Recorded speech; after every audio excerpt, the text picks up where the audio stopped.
Torpaqdan istifadə edən hər bir insan, torpaq sahibi də başa düşməlidir ki, bu torpaq onun üçün təbii kapitaldır. Yəni, o kapital bəzən pulla ifadə olunmaya bilir. Çünki onun qiyməti çox yüksəkdir. Və yalnız ondan ehtiyatlı istifadə nəticəsində həmin o təbii kapitalı qorumuş olur.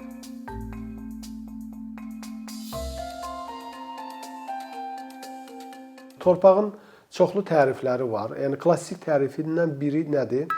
Torpaq yerin bitki bitən üst münbit təbəqəsidir və o çox müxtəlif qarışıqlardan ibarətdir. Torpağın əmələ gəlməsi bəzi yerlərdə minillərlə davam edə bilər. Torpağın tərkibində nə olur? Məsələn, ana süxurlar olur, hansı ki, onlar yer kürəsinin torpağa töhfəsidir. Bitki və heyvan qalıqları olur, çürüntülər olur. Bunlar təbiətdən gələndir. İqlimin rolu torpağın əmələ gəlməsində çox böyükdür. Əgər biz müxtəlif iqlimli yerlərin torpağına baxsaq, çox müxtəlif torpaq tipləri görə bilərik. Çox maraqlıdır ki, oxşar iqlimə malik olan ən müxtəlif yerlərdə torpaq tipləri eyni olur. Məsələn, Ukraynanın çöllərində və Argentinanın çöllərində iqlim oxşar olduğu üçün torpaq tipləri eynidir. Baxmayaraq ki, bu iki məkan biri-birindən kifayət qədər uzaqda yerləşir. Torpaq çox zəngin olur çürüntülərlə və o həm də sanki bir təbiətin yazısına malikdir. Yəni, təbiətdə baş verən uzun müddətli proseslər torpaqda əks olunubdur.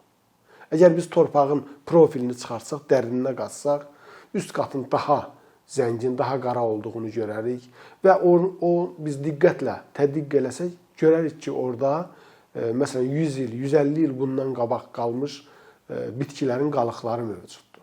Yəni, o çürüyüb artıq müəyyən bir fazaya keçibdir, ancaq həmin o bitki qalığı şəklində orada durur. Yəni, torpaq sanki bir belə deyək, yazıya malikdir və keçmişi özündə əks etdirir. Həm də o qida dövriyyəsində iştirak edir. Bütün deməli, təbiətdə baş verən proseslər bir faza kimi gəlib torpaqdan keçir. Məsələn, yağıntılar gəlir torpaqdan keçir və torpağın xüsusiyyətlərini özünə götürür. Torpaq qida dövriyyəsində çox aktiv iştirak edir, bitkilərin böyüməsində aktiv iştirak edir. Zəngin torpaqlarda təbii ki, məhsuldarlıq çox yüksək olur. Bu torpağın fiziki bir xüsusiyyətidir. Amma torpağın sosial, mədəni, estetik mənaları da var. Əgər biz baxsaq, məsələn, kənd və şəhər yerlərini müqayisə etsək, torpağın funksiyası burada tamam başqa olar. Adətən biz torpağa baxırıq, kənd təsərrüfat məhsullarının mənbəyi kimi. Məsələn, kənd yerlərində torpaq əsas qida məhsulları ilə təmin edən bir mənbə kimi çıxış eləyir. Amma şəhər yerlərində torpaq tamamilə başqa bir mənaya keçir. Parklar, gəzinti yerləri, dəniz sahillərində olan torpaqların özünə məxsus estetik dəyərləri olur. Ona görə də biz hansısa bir binanı tikəndə çox diqqətli olmalıyıq. Xüsusilə əgər bu hündür mərtəbəli binadırsa, biz nəzərə almalıyıq ki, həmin torpağı biz çoxillik, bəlkə də 100 illik istifadədən çıxarmış oluruq. Yəni, həmin torpağın təyinatı artıq gedir binanın altında olmaq kimi bir məsələyə. Yəni, torpaq sanki kör olur orada. Yəni, binanın altında qalır. Bu məsələlərə çox ciddi yanaşmalıdır. Xüsusilə açıq ərazilərdə yeni torpaqların tikinti üçün istifadəyə verilməsinə çox ciddi nəzarət olmalıdır. Ona görə də yollar mümkün qədər köhnə yolların üzərindən çəkilməlidir. Yeni yol salınarkən hökmən ətraf mühitə olan iqtisadi təsirlər və ekoloji təsirlər qiymətləndirilməlidir. Əgər bir açıq yerdə bina tikiriksə, biz hökmən ekspert rəyini almalıyıq ki, burada ətraf mühitə hansı təsirlər ola bilər, torpaq əvvəllər hansı məqsədlərlə istifadə olunub. Ona görə də bugün, məsələn, Azərbaycanın kənd yerlərində bəzən əkin-altı torpaqların başqa məqsəd üçün istifadəsinə çox ciddi yanaşılır. Əgər biz meşə fondundan torpaq alıb orada hansısa bir iaşə obyekti tikmək istəyiriksə, çox çətin olan icazə proseduralarından keçməliyik. Təəssüf ki, bu həmişə belə olmur. Məsələn, sahil ərazilərdə yerləşən torpaqların funksiyası nədən ibarətdir? O, insanların ictimai istifadəsində olmalıdır. Bəzən biz görürük ki, sahil ərazilər tamamilə tutulubdur və hətta orada hasar da çəkilib, kimlərinsə şəxsi istifadəsindədir. Təbii ki, buna yol vermək olmaz. Yəni, bu məsələlər çox ciddi olmalıdır. Torpağın iqtisadi dəyərləri haqqında danışarkən biz bir şeyi nəzərə almalıyıq ki, əsas qida məhsullarının mənbəyi torpaqdan gəlir. Və bu gün müharibə gedir Ukrayna və Rusiya arasında. O müharibə gedən ərazi dünyanın ən zəngin torpaqlarıdır. Və tarix boyu yeganə bir, bəlkə də analogu olmayan bir vəziyyət yaranır burada. Təcavüzə məruz qalan ölkə dünyanı ərzaqla təmin edir. Fikir verirsiniz, Ukraynadan bütün dünyaya bu gün nə daşınır? Taxıl daşınır. Bu doğrudan da tarixdə heç vaxt belə bir hal müşahidə olunmuyor. Çünki ən zəngin torpaqlar oradadır. Və burada hansı məsələ yaranır? Sanki bütün bu müharibə həmin o zəngin torpaqları ələ keçirmək üçün gedir. Yəni iki tərəf arasında. Və bu tərəflərin bəzən biz kim olduğunu da aydın, açıq görə bilmirik. Torpağın dəyərlərindən danışarkən hökmən biz bir şeyi nəzərə almalıyıq ki, çirklənmə torpağın dəyərini çox azaldır. Məsələn, tutaq ki, bir ərazi, bir yaşıllıq ərazi, bir meşəlik ərazi, hansı ki, orada təbiət çox gözəldir, torpaq insanların minillik, 10 minillik istifadəsindədir. Orada kimsə mədən sənayesini inkişaf etdirib, qızıl çıxarmaq istəyir. Bu, çox ciddi nəzarət altında olmalıdır və yaxud heç olmamalıdır. Biz başa düşməliyik ki, o qızıl ehtiyatları qutarandan sonra torpağın dəyərləri çox aşağıya düşəcək. Yəni, buna çox ciddi fikir verməliyik. Və yaxud bir ərazidə, əgər bizim bir evimiz varsa, o ərazi çox gözəl bir yerdə yerləşirsə və onun yanında kimsə gəlib sement zavodu tikirsə, kimsə gəlib bir sənaye müəssisəsi tikirsə və yaxud ərazini çirkləndirirsə, başa düşməliyik ki, orada torpağın dəyəri xeyli aşağı düşəcək. Mən burada qəsdən qiymətlər sözünü işlətmirəm, məhz dəyərlər sözünü işlədirəm. Sizə bir misal gətirim. Məsələn, Böyük Şor gölü ətrafında vaxtilə ora çirklənmiş bir ərazi idi. Orada ancaq ağcaqanadlar vardı. Həmin ərazi nisbətən təmizləndi və istifadəyə verildi. Eyni prosesi biz Ağşəhər ətrafında görürük. Ərazi təmizlənib istifadəyə verilib. Ərazi təmizlənəndən sonra torpağın dəyərləri orada xeyli artdı. Yəni, buna biz fikir verməliyik ki, ətraf mühitin degradasiyası torpağın dəyərlərini bir xeyli azalda bilən bir faktordur. Və biz bununla daim çox ciddi mübarizə aparmalıyıq ki, torpaq çirklənməsin. Çünki torpaq həm də gələcək nəsillərə məxsusdur. Biz burada miras dəyərindən hökmən danışmalıyıq. Miras dəyəri nədir? Torpaqdan dayanıqlı istifadəni təmin edən, onu gələcək nəsillərə saxlamağın məmnunluğundan yaranan bir dəyərdir. Məsələn, mən bu ərazilərdə bugün taxıl yetişir və yaxud burada çox qiymətli ekosistemlər var. Mən onu olduğu kimi qoruyuram və gələcək nəsillərə otururam. Bu, məndə bir məmnunluq hissi yaranır. Buna biz miras dəyəri deyirik. Bu, dayanıqlı inkişafın əsas stimuludur. Çünki biz nə üçün torpağı qorumalıyıq? Nə üçün biz torpaq ekosistemlərini qorumalıyıq? Bax, bu dəyər məhz burada yaranır. Bir də var intrinsiz dəyərlər. Biz təbiəti, torpağı təkcə ona görə qorumuruq ki, ondan istifadə edirik. Biz təbiəti ona görə qoruyuruq ki, sadəcə onu qorumaq lazım. Onun özünün özlüyündə dəyərləri var. Və bu dəyərlər təkcə bizə məxsus deyil, digər ekosistemlərə məxsusdur, canlılara məxsusdur, heyvanlara məxsusdur. Onların yaşamaq hüquqları var. Və bu çox vacib bir anlam kimi gəlir. Qarabağ müharibəsi başlamamışdan əvvəl biz bilirik ki, Azərbaycanın əsas yay otlaqları Kəlbəcər və Laçın rayonları ərazisində idi. Amma həmin ərazilər istifadədən çıxdıqdan sonra yay otlaqları keçdi əsasən İsmailli və Şamaxı rayonlarının ərazisinə. Və orada nə baş verdi? Orada kütləvi degradasiya baş verdi. Çünki torpaq otarılan zaman həddən artıq otarılırsa, torpaqda eroziya baş verir. Artıq sanki ekosistem həmin o yükə davam gətirmir və yavaş-yavaş həmin o degradasiya prosesi baş verir. Normalda 1 hektara düşən, deyək ki, kiçik davarların sayı 4-8-dən artıq olmamalıdır. Amma bizdə bu bəzən 2 qat, 3 qat olur. Torpaqdan istifadə edən hər bir insan, torpaq sahibi də başa düşməlidir ki, bu torpaq onun üçün təbii kapitaldır. Yəni, o kapital bəzən pulla ifadə olunmaya bilir. Çünki onun qiyməti çox yüksəkdir. Və yalnız ondan ehtiyatlı istifadə nəticəsində həmin o təbii kapitalı qorumuş olur. Əgər biz çox istifadə etsək, o zaman torpaq sıradan çıxacaq. Məsələn, ümumi faciəsi deyilən belə bir yanaşma var. Ümumi faciəsi nədir? Ümumi faciəsi Qərb ətraf mühit iqtisadi elmində yaranmış bir konsepsiyadır.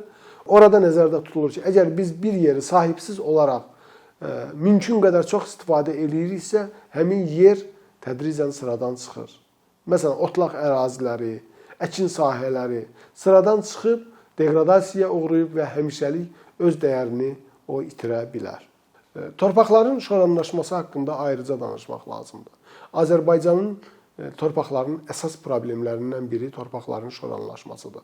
Sovet dövründə yanaşma çox yaratmaz olubdur. Mil Muğan ərazilərində su varma heç bir norma qoyulmadan həyata keçirilibdir və bir müddətdən sonra bataqlıqlaşma gedib, həmin ərazilər dənizaltı ərazilərdir və bu isə torpaqların tədricən şoranlaşmasına səbəb olub. Sonradan cəhdlər olubdur, məsələn, kollektor drenaj şəbəkələri qurulubdur ki, bu şoranlaşma azaldılsın, lakin buna tamamilə nail olmaq mümkün olmayıbdır. Həm də biz yadda saxlamalıyıq ki, kanal, kollektor, drenaj çəkilən zaman hökmən və hökmən hansısa bir torpaq sıradan çıxmış olur. Yəni, Azərbaycanda 1000 hektarlarla torpaq məhz bunların altında qalıb sıradan çıxıbdır. Şoranlaşma ağır problemdir. Torpaq şoranlaşan zaman onun məhsuldarlığı kəskin aşağı düşür və həmin ərazidə nə baş verir? İnsanların ənənəvi gəlirləri yoxa çıxır və insanlar tədricən həmin ərazidən başlayırlar köç eləməyə. Məsələn, Azərbaycanın mərkəzi rayonlarında torpaqların şoranlaşması nəticəsində 1000 hektarlarla torpaq sıradan çıxırdı. Yəni, bu insanların istifadəsinə qayıtmır. Və bunun təkrar olaraq insan istifadəsinə qayıtması üçün uzun müddət tələb olunur. O torpaqlarda yenidən yuyulma getməlidir, o torpaqların yenidən bərpa konsepsiyası işlənməlidir. Bu isə həddindən artıq çox vaxt aparan bir şeydir. Ümumiyyətlə, biz yenidən dəyərlərə qayıtsaq, yadda saxlamalıyıq ki, torpaq bizə uzun müddətli dəyərləri təmin edən bir mənbədir. Yəni, bu dəyərlər hökmən və hökmən qorunmalıdır. Bunlardan biri də var olma dəyəridir. Var olma dəyəri nədir? Biz torpaqdan istifadə etməsək belə, onun sağlam və yaxşı bir şəkildə qorunması bizim üçün bir dəyər təşkil edir. Bu o demək deyil ki, biz ondan hökmən bugün və yaxud sabah istifadə edəcəyik. Xeyr, sadəcə biz ondan istifadə imkanını saxlayırıq və burada da həm estetik dəyərlər təmin olunur, həm də imkan dəyərləri təmin olunur ki, biz gələcəkdə bu torpaqlardan istifadə edə bilərik. Azərbaycanda başqa bir məsələ torpaqların çirklənməsidir. Məsələn, Abşeron torpaqlarında əgər biz köhnə Sovet kinolarına fikir versək, yəni Azərbaycanda çəkilmiş köhnə Sovet kinolarına fikir versək, qəribə mənzərənin şahid oluruq. Neft fontan vurur, fəvvarə şəklində neft hər tərəfə axır, hamı sevinir, neft çıxıb. Amma torpağın çirklənməsi, torpağın sanki heç kimi düşündürmür. Bu çox ciddi bir məsələ kimi. Bu bir yanaşmadır. Yəni, Sovet dövründə olan yanaşma heç vaxt ekoloji yanaşma olmuyor. Bu onu göstərir. Mənə neft lazımdır, mənə torpaq lazım deyil. Neftlə çirklənmiş torpağın təmizlənməsi isə çox baha başa gəlir. Əgər biz bir ərazini neftlə çirkləndirsək və sonra onu təmizləmək istəsək, o nefti satdığımız pulun üstünə də 2 dəfə, 3 dəfə artıq qoyub həmin ərazini təmizləməliyik. Ona görə də Abşeronda bugün 30 min hektara yaxın torpaq sıradan çıxıbdır. Yəni, neftlə çirklənmiş ərazidir. Hətta elə yerlər var ki, orada bina tikilir, o ərazi təmizlənilir, bina tikilir və sonradan neft yenidən üzə qalxır. Bu, çox ciddi bir məsələdir və bizim, belə deyək, Sovet dövründən bizim ölkəmizə, bizim xalqımıza qalmış bir mirasdır. Bunları təmizləmək nə qədər çətin olsa da, bunların bərpa işləri həyata keçirilməlidir. Mənim yaxşı yadımdadır, 2010-2012-ci illərdə Abşeron göllərinin bərpası, Abşeron torpaqlarının bərpası adlı iri layihələr planlaşdırılmışdı. Bunların bir hissəsi həyata keçirildi, amma bir hissəsi hələ də qalır, yəni vəsait çatışmazlığı ucbatından. Hökmən bu bərpa prosesləri getməlidir və yaşıllıqlar və bərpa olunan torpağın əksəriyyəti hökmən yaşıllıq istifadəsinə verilməlidir. İndi biz bir qısa da mən urbanizasiya haqqında danışım və onun deməli torpağa təsirləri haqqında. Urbanizasiya şəhərlərin inkişafı, şəhərlərin cəmiyyətin həyatında rolunun artması, iqtisadiyyatda rolunun artması deməkdir. Amma urbanizasiya həm də torpaq sahələrinin zəbt olunması ilə müşayiət olunmaqdadır. Yəni tikintilər getdikcə artır, daha çox torpaq əraziləri zəbt olunur. Bu məsələ xüsusi qanunvericiliklə hökmən tənzimlənməlidir ki, yəni əvvəllər əkin altında olan torpaqlar bu gün tikinti altına keçməsin. Yəni burada çox ciddi bir nəzarət mexanizmi həyata keçirilməlidir. Bəzən görürsən ki, müəyyən bir park olan ərazi hasara alındı, zəbt olundu və orada hündür mərtəbəli bir bina tikildi. Biz bunu tikməklə başa düşməliyik ki, kiminsə əlindən dəyərləri almış oluruq. Bu hansı dəyərdir? Kimsə uşaqlıqda həmin ərazidə oynayıbdı. O xatirələr artıq yoxa çıxır. Kiminsə istifadəsində olan bir torpaq artıq heç kimin istifadəsində qalmır, özəlləşir və yalnız şəxsi məqsədlərə xidmət eləyir. Bunu nəzərə almalıyıq. Xüsusilə bu dəniz sahili olan ərazilərə aiddir. Məsələn, bizim Xəzər sahilində yerləşən əhali arasında keçirdiyimiz sorğunun nəticəsi göstərir ki, Xəzər dənizi sahillərinə çıxış insanlarda xeyli məhdudlaşıbdır. Yəni, hər bir ərazidə Xəzər sahillərinə çıxış yoxdur. Yəni, o torpaqlar hansı ki, vaxtilə turist məqsədləri üçün istifadə olunurdu və yaxud oluna bilərdi, bugün artıq şəxsi istifadədir. Torpaqlardan istifadəni optimallaşdırmaq üçün hökmən idarə olunma olmalıdır. Yəni, hər hansı bir bələdiyyə fikir verməlidir ki, onun ərazisində olan torpaqlar hansı məqsədlər üçün istifadə olunur? Əkin sahəsində olan torpaqlar hansıdır? İctimai istifadədə olan torpaqlar hansıdır? Tikinti altında olan torpaqlar hansıdır? Və buna çox ciddi nəzarət olunmalıdır. Və bu dəyər hökmən qorunmalıdır. Gələcək nəsillərə ötürülməlidir. Biz bilməliyik ki, bugün bizə məxsus olan və olmayan şeylər var. O olmayan şeylər nələrdir? Bizdən əvvəlki nəsillərin itirdikləri. Bizim onlar haqqında heç bir informasiyamız yoxdur. Bəzən mən kinolara baxıram, görürəm ki, qadınlar dəniz sahilində hansısa o camaşırlarını yuyurlar. Dənizdə balıq çıxarılır. Məsələn, xüsusilə ötən əsrin 20-ci illərinə aid olan kinolarda Xəzər dənizində balıq istehsalı çox göstərilir. Yəni, bunlar artıq yoxdur. Bu, bizdən əvvəlki nəslin itirdiyi dəyərlərdir. Və bugün bizim əlimizdə olanı da biz qorumalıyıq ki, gələcək nəsillər onu itirilmiş hesab etməsin. Bugün texnologiyalar inkişaf eləyir, kompüter əsridir. Baxıram, məsələn, gənclərin əksəriyyəti IT üzrə oxumağa gedir. Bütün bunlar olsun. Bizim buna heç bir etirazımız yoxdur. IT yaxşı ixtisasdır. Amma bircə şeyi nəzərə almalıyıq ki, həmişə, indi də, gələcəkdə də, bu keçmişdə də belə olub, ərzağın mənbəyi torpaqdır. Yəni, bizə bu ixtisaslarla bərabər yaxşı aqronom, yaxşı baytar həkimi həmişə lazım olacaq. Dünya getdikcə ərzaq qıtlığı ilə üzləşir. Nəyə görə? Çünki getdikcə daha çox insanlar ənənəvi istehsal sahələrini tərk edib şəhərlərə gəlirlər. Bugün hamı təmiz ərzaq axtarışındadır. Hamı istəyir kənd yumurtası yesin, hamı istəyir kənd qaymağı yesin. Amma biz heç vaxt düşünmürük ki, axı bunu kim etməlidir? Bunu kim istehsal etməlidir? Yəni biz deməli və yaxud bizdən əvvəlki nəsillər bu ənənədən imtina edib gəliblər və artıq o torpaqlarda həmin məhsulları yetişdirən bir qüvvə yoxdur. Bəzən bu torpaqlar artıq özləri yoxdur, sıradan çıxıblar, degradasiyaya uğrayıbdır, ya çirklənibdir. O məhsullarla bizi təmin edə bilmirlər. Bu birinci şərtdir. İkinci halda isə bununla məşğul olan insanlar yoxdur. Biz başa düşməliyik ki, biz dünyanı gözləyən bu ərzaq qıtlığına hazır olmalıyıq. Ona görə də bizim torpaqdan istifadə edən yaxşı mütəxəssislərimiz olmalıdır. Torpaq idarəçiliyi üzrə yaxşı aqronomlarımız olmalıdır. Ali məktəblərimiz bu məsələyə çox ciddi fikir verməlidirlər. Çox yaxşı mütəxəssislər yetişdirməlidirlər ki, onlar məhz ərzaq istehsalı ilə məşğul olsunlar və bizi gələcəkdə gözləyən ərzaq qıtlığından azad edə bilsinlər. Bugün Azərbaycan ərzağın çoxunu kənardan idxal edir. Amma bizim torpaqların da buna gücü çata bilər. Ona görə də məhz torpaqların sağlam idarə olunması təşkil olunmalıdır və bu ağıllı bir şəkildə həyata keçirilməlidir. Torpaqların zəbt olunmasına qətiyyən yol vermək olmaz. Əkin altında olan torpaqlar xüsusi olaraq qorunmalıdır. Bugün bu qorunur əlbəttə, amma bu qorunma daha da artırılmalıdır. Biz başa düşməliyik ki, bəli, biz 16 mərtəbəli bina tikirik, oradakı o mənzilləri biz satacağıq, gəlir əldə edəcəyik və bununla hər şey bitəcək.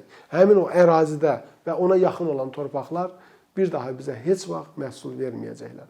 Ona görə də dayanıqlı inkişafdan danışarkən hökmən torpağın qorunmasına, torpağın düzgün istifadəsinə fikir verməliyik.